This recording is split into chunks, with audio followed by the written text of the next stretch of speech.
पाठ 2 टैगोर की कलम से। हमारा घर बहुत बड़ा था। आसपास के घर भी बड़े बड़े थे। कई घरों की छतें एक दूसरे से सटी हुई थीं। मोहल्ले के लड़के वहां पतंग उड़ाते। पतंगों के साथ साथ उड़ते पक्षी मुझे बहुत भाते। ऐसा लगता मानो पक्षी हमारी पतंगों के साथ मुकाबला कर रहे हों कि कौन ऊंचा उड़ता है। उन दिनों लोगों को घरों में पक्षी पालने का बहुत शौक था। हर घर के बरामदे में कई कई पिंजरे लटके रहते। रंग बिरंगी चिड़ियां बंद पिंजरों में चीखती चिल्लाती पंख फड़फड़ाती रहती।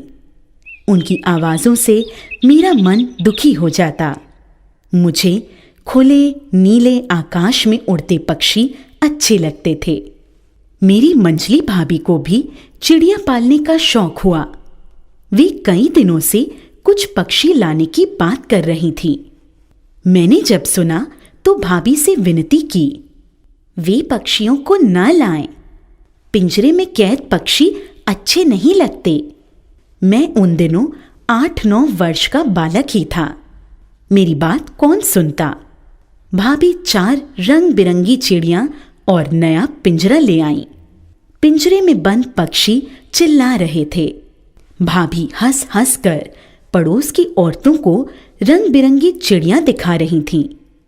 वाह, कितनी सुंदर चिड़ियां हैं। सभी खुश थे, बस मैं ही उदास था। मैंने भाभी से कहा, यह ठीक नहीं है। इन प्राणियों ने आपका क्या बिगाड़ा है जो इन्हें कैद कर पिंजरे में डाल दिया है। भाभी ने मुझे डांटते हुए कहा, छोटे मुंह बड़ी बात, आया है मुझे सिखाने वाला। जाओ, छत पर तुम्हारे मित्र पतंग उड़ा रहे हैं, तुम भी उड़ाओ। मैं रोने लगा। सोचने लगा कि कैसे इन पक्षियों को स्वतंत्र करूं। एक दिन मुझे अवसर मिल गया। भाभी अपनी सखियों के साथ नाटक देखने गई। मैं उनके कमरे से होकर बरामदे में गया। पिंजरे का दरवाजा खोला, पक्षी सहम गए।